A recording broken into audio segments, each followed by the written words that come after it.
무언가 올릴 만한 모멘텀이 지금 없는 그런 상황인 것 같아요. 지금 주도하는 종목들은 또 올라갈 가능성이 저는 높다라고 생각을 해서 태양광, 2차전지, 로봇주들이 조금 올라오더라고요.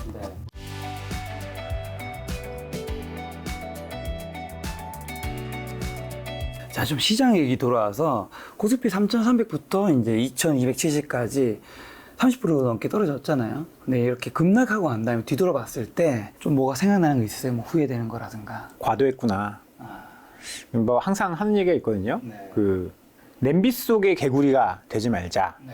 그리고 뭐 파티가 끝나기 전에 나와야 되는데 과도했죠. 이게 3,300 갔을 때를 돌이켜 보면 저는 이제 작년 1월 달에 작년 첫 거래일이었던 것 같아요. 삼성전자가 막 93,000원 수직으로 올라갔을 때 9시 정도였거든요. 네. 와, 이런 일이 다 있네. 막 그랬었고. 카카오가 정말 막 눈 뜨면 이렇게 올라가고 IPO한 종목이 무조건 따상을 가고 네. 정상적인 시장은 아니었거든요. 네. 근데 그거를 뭐 사실 시장이 그러니까 그렇겠구나라고 생각을 했었던 것이 좀 후회가 되는 거죠. 욕심이잖아요, 어떻게 보면. 왜냐면 이 끝에가 이거 로그라고 하나요? 문과라서. 뭐 이렇게 가는 것보다 이렇게 올라갔을 때 더 조심을 해야 되는데 근데 마지막이 굉장히 화려하게 올라가니까 욕심이 그걸 피하지 못한 거죠. 욕심에 그걸 또 이렇게 올라갔다 또 이렇게 떨어지는데 다시 올라가겠지 뭐 그런 생각들. 근데 그런 실수는 매번 반복하는 것 같아요. 그런 실수는. 그래서 과도하게 올라갔을 때 욕심을 좀 버렸어야 되는데 네. 좀 그러지 못한 게 좀 네. 아쉽죠. 어쨌든 근데 증시가 지금 2,300 중후반이죠. 네. 지금 현재 중후반인데 그럼 향후에 좀 올라갈 수 있는 거랑 하락할 수 있는 뭐 신호나 뭐 뉴스 어떤 것들이 좀 있을까요? 오르려면 뭐 어떤 것들이 있을까요? 저는 항상 그런 얘기 하는데요. 파월이 미안해라고 할 때, 미안해, 내가 잘못 봤어, 경기 침체야라고 했을 때, 네네네. 그때가 상승의 시그널이라고 봅니다. 왜냐하면 파월이 침체라는 걸 인정을 해야 지금 파월 말고 모든 사람들이 경기 침체라고 하고 있거든요. 네네. 경기 침체고 미국도 GDP가 2개 분기 연속 마이너스였고 지금도 이제 아마 내일 업데이트 될 텐데 매월 그러니까 이제 GDP 성장률이 분기마다 나오잖아요. 근데 그걸 이제 지표가 발표될 때마다 예측치지만 계산을 해주는 데가 있어요. 애틀랜타 연은에서 GDP 나우라는 이제 지표를 보여주거든요. 그게 1.6가 거의 2%대에서 3분기 성장률 전망치가 0.5까지 떨어졌어요. 2%대에서 자칫 잘못하면 이제 내일 업데이트 되는 거 봐야 되겠지만 만약에 그게 또 마이너스로 떨어진다? 그러면 3개 분기 연속 성장률이 마이너스면 그건 문제가 굉장히 큰 거거든요. 어찌 됐든 간에. 그런데 연준은 인정 안 하고 있잖아요. 네. 경기 침체 아니야. 이거 뭐 고용 좋은데 경기 침체인 거 봤어?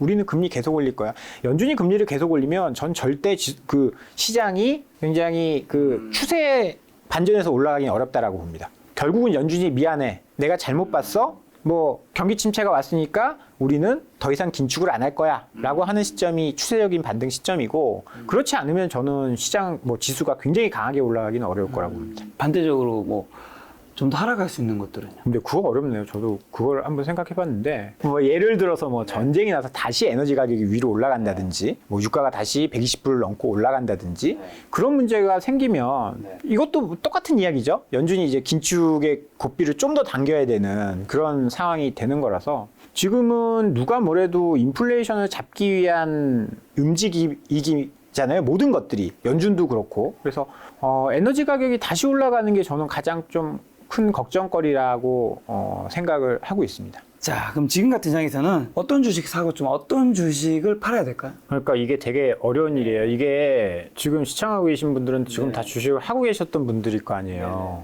내가 이렇게 손실 나 있는 거 어떡하지? 라는 생각을 분명히 하실 텐데 어떤 주식을 사야 되고 어떤 주식을 팔아야 되느냐? 많이 떨어져 있는 주식을 팔고 올라가고 있는 주식을 사야 되는 게 저는 맞다고 보거든요.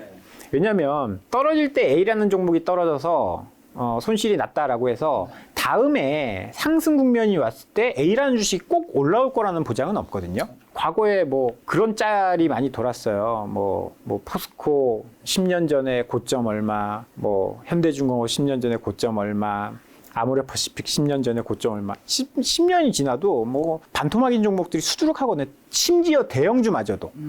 왜냐면 세상이라는 게 계속 바뀌잖아요.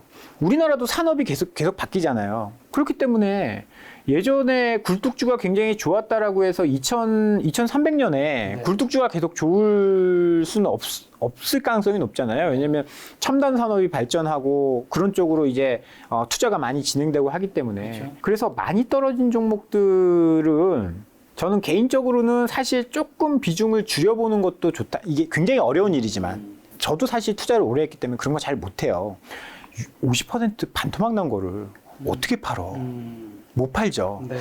그런데 한꺼번에 팔지 말고 정말 한 10%만 팔아서 지금 잘 올라가고 있는 거로 교체를 한번 해보시면 사고가 좀 바뀔 수도 있어요. 아, 이건 되는구나. 이건 안 되는구나. 한 3, 4개월 지나면 답이 나오잖아요. 이거 뭐 안 좋은 거는 계속 안 좋은 자리에 머물 가능성이 높고 네네. 지금 주도하는 종목들은 또 올라갈 가능성이 저는 높다라고 생각을 해서 네.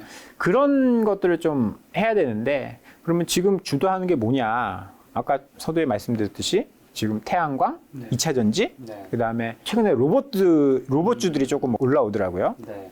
이게 대부분 다 이제 정책적인 수혜예요. 민간에서 무언가 성장을 만들어내기 어려운 구간이잖아요. 그렇죠. 네. 근데 민간에서 안 되기 때문에 정부의 무슨 재정적인 정책적인 지원이 나오는 쪽들이 올라가고 있는 거거든요. 그게 대표적인 게 미국의 IRA 법안 이거 딱 나오고 나서 그때부터 태양광, 2차 전지가 랠리를 시작을 했어요. 왜냐하면 미국 정부에서 태양광 이거 보조금 여기서 인플레 낮출게 전기차도 우리가 1000만 원씩 우리가 전기차에 보조금 줄게 그러면서 미국에 공장이 있는 그런 기업들 그다음에 미국에 뭔가 이제 설비 투자가 있는 그런 기업들이 쭉 올라간 거잖아요. 정부의 정책 기대가 있는 쪽들.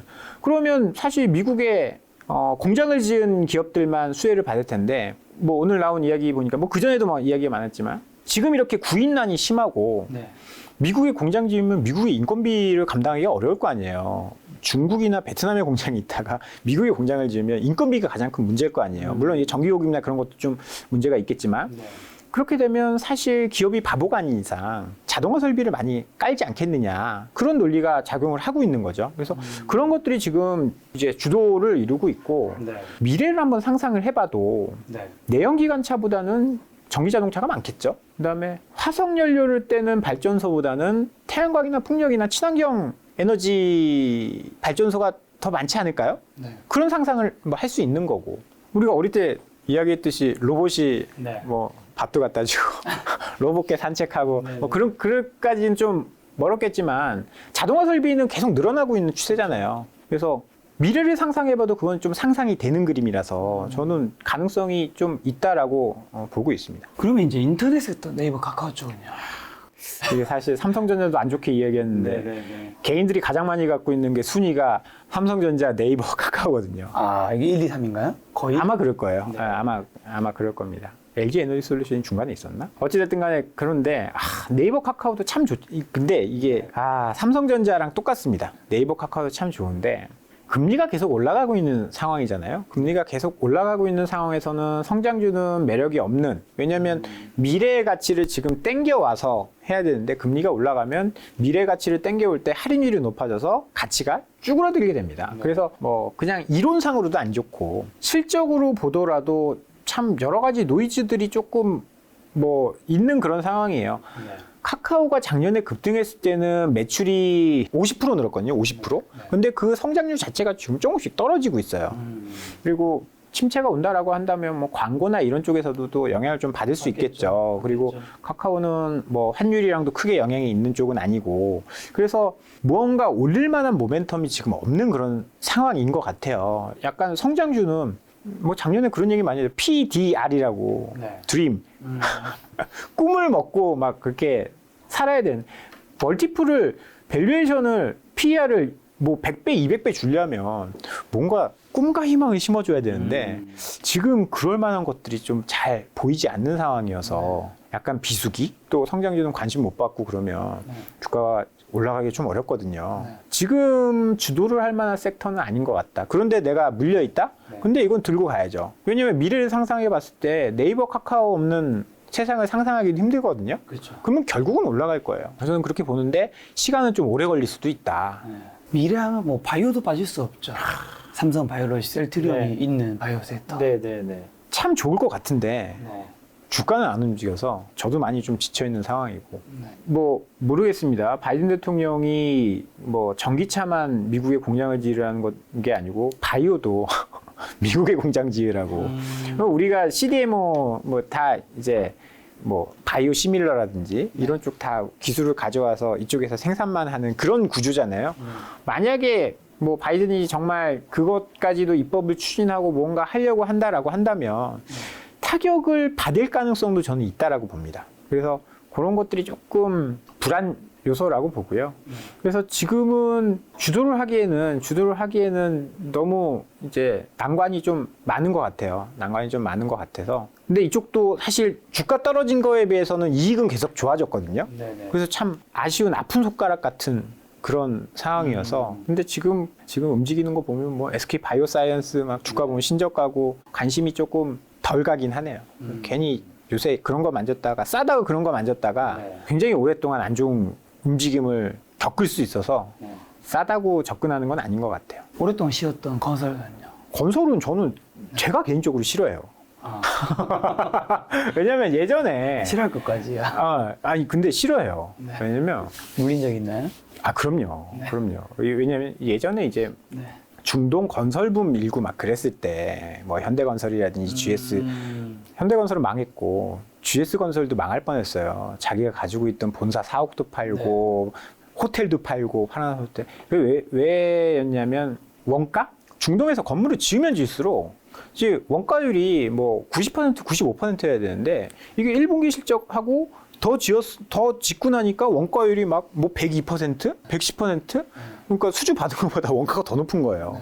그런 상황들이 벌어지는 일이 종종 있어서 지금 시멘트 가격 올라가고 원자재 가격 올라가고 이러면 영향을 받지 않을까? 뭐 지금 뭐 네옴시티 이야기하고 막 그런 이야기 하잖아요. 사우디에 막 네옴시티 막 지으면 거기 들어가서 그다음에 에너지 가격이 이렇게 높게 유지되면 플랜트 이런 거 지을 수 있을 거야. 그런데 그래? 그거 짓는다고 그러면 굉장히 저가 수주 안 할까? 뭐 저가 수주하면 어떻게 하지? 그런 약간 공포감이 있어서 그래서 저는 건설주를 그렇게 그리고 부동산 경기가 무엇보다도 지금 그렇게 좋은 편이 아니잖아요. 썩 좋은 편이 아니잖아요.